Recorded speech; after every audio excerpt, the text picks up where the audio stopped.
Does your fundraising strategy feel like a pile of rocks? Overwhelming, disorganized, unreliable? Instead of the funding landscape looking like an endless ocean of possibilities where you don't even know where to start, today we are going to put your network to work to reach your goals.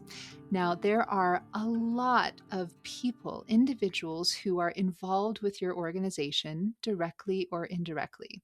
These individuals are your board members, your employees, your volunteers, your customers, the direct beneficiaries of your work, fellow nonprofits, local businesses in the area, etc.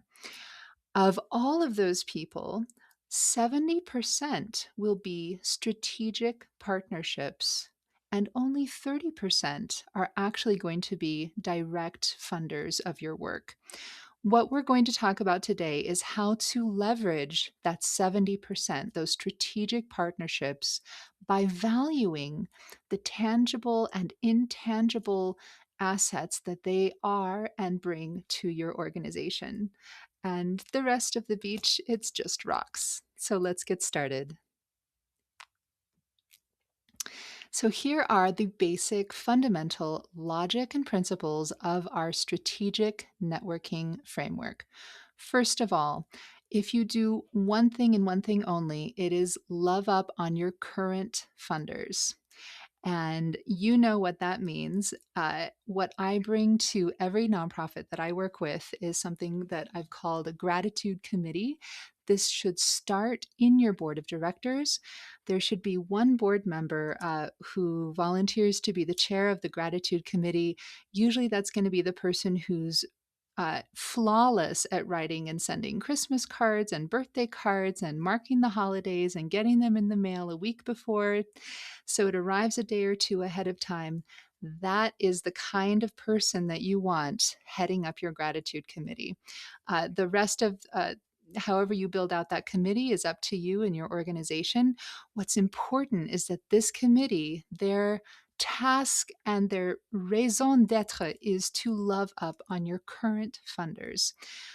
Statistics show that current funders are 40% more likely to continue funding at the same level or higher in future years or quarters. And so it is, if you only do one thing out of all of this, if you are overwhelmed already or you don't have the resources, definitely make sure that this is the one thing you do. Start a gratitude committee in your board of directors and love up on your current funders. Next is a strategy that I call lateral mimicry.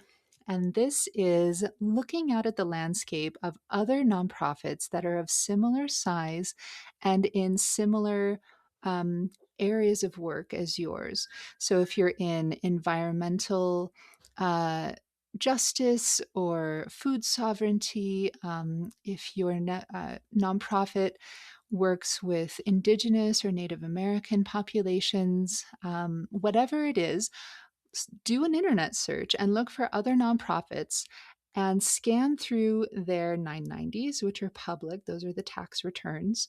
And then also scan through their websites. And usually they'll have a page that's dedicated to thanking their sponsors and their funders. Look at who is funding and sponsoring those nonprofits and take note. So that's kind of an offhanded way of doing lateral mimicry. Another way, of course, is to actually go to a networking event or a fundraising event for these other nonprofits. Shake people's hands, take their business cards, meet them in person, and follow up. The next is collaborative input. And so this is coming more from within the organization. Your board of directors should be central to this process, but also this can be coming from your volunteers, your network of employees. and also beneficiaries within the community. These are other people that can just have a say of like, hey, I heard about this funding opportunity, or hey, I heard about this foundation, or this other nonprofit just had a really successful fundraiser. Can we do something like that? That's collaborative input. Networking events, certifications, and visibility. Brag, brag, brag. This is something that nonprofits, all nonprofits need to get better at, is just bragging up on the amazing work that you do. So these are, again, attending or even hosting a networking event.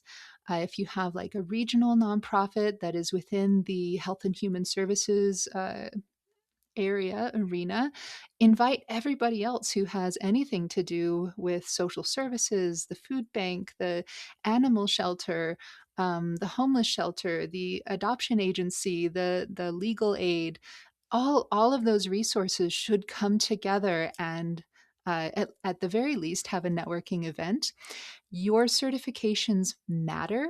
Brag about those. Put those, if you've got a platinum seal from candid.org, for example, whatever your level of certification is there, brag about it, and make sure that it's very visible.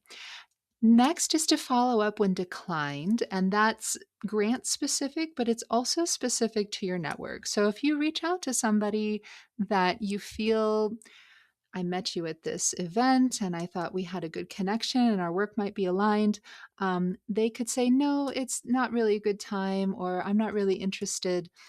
Make sure you keep them on your list. Don't write them off right away. It can take, and I've personally experienced this, sometimes it takes 6 to 8 months to land a contract or to even draft up a memorandum of understanding if you're trying to negotiate a partnership with another nonprofit. All of that takes time. It has to go through the board of directors. It has to go from your point of contact to the ED to the board, and then they have to have time to think about it and review it. It can take years sometimes for those relationships to play out. And so when you're declined, keep a respectful distance, but don't cut them off completely. You never know. Who might end up being a really supportive, wonderful, life changing resource in the long run. We are going to check out every single lead and do lead scoring. And of course, I have another spreadsheet for that. And finally, personal touch to stay in touch. And that's what, at the very end, I'll introduce you to my strategic partnership tracker. It's a spreadsheet to assign a personal relationship manager to every single person, human being in your network. And I can't emphasize this enough. The strategic network is not about dollars and it's not so much about metrics. It's about real human people who genuinely care about your mission and they want to be involved. So, how can we get them involved? How can we bring their talents and their interests to bear to further our mission? Now we're going to elaborate a little bit more by identifying our direct funders and our partners. So, this is where we get into segmentation. This is so important to understand with strategic networking. We're going to start at the top with our engaged allies.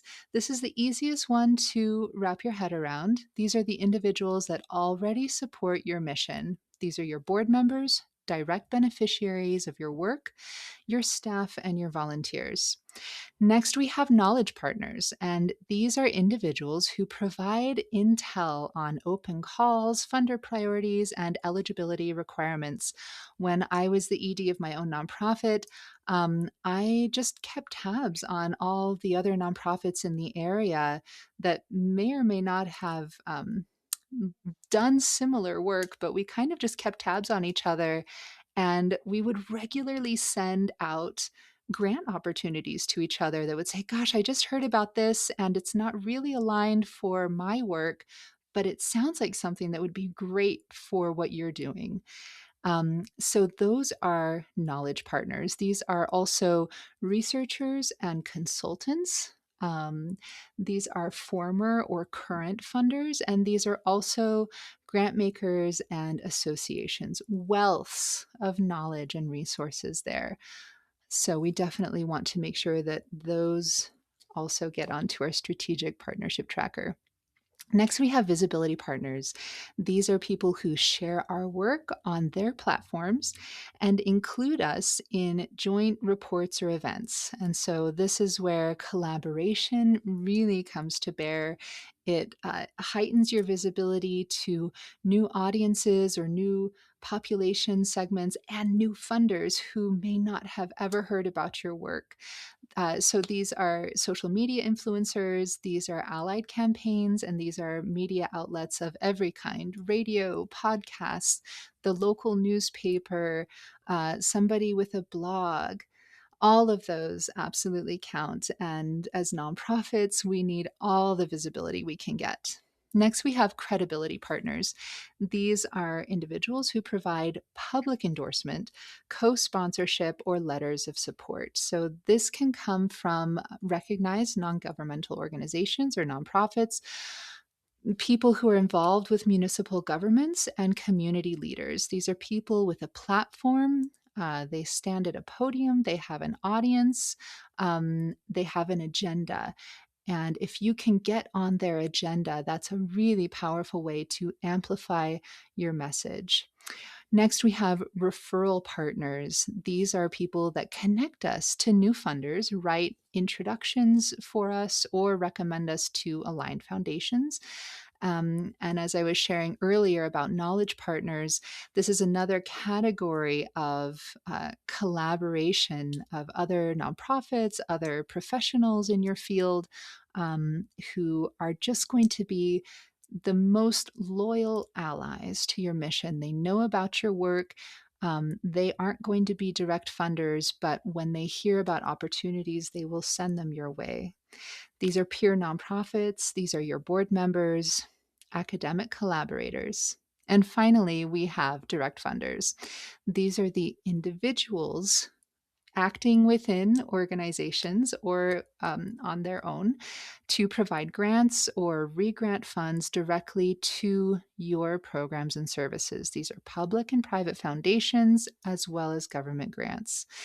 And the heart lesson here for this entire presentation is really that there are always human beings with warm hearts and just generous spirits behind these RFP, these calls for proposals, that want to fund your work, and they're looking at your proposal and they're checking out your website and they're seeing your track record.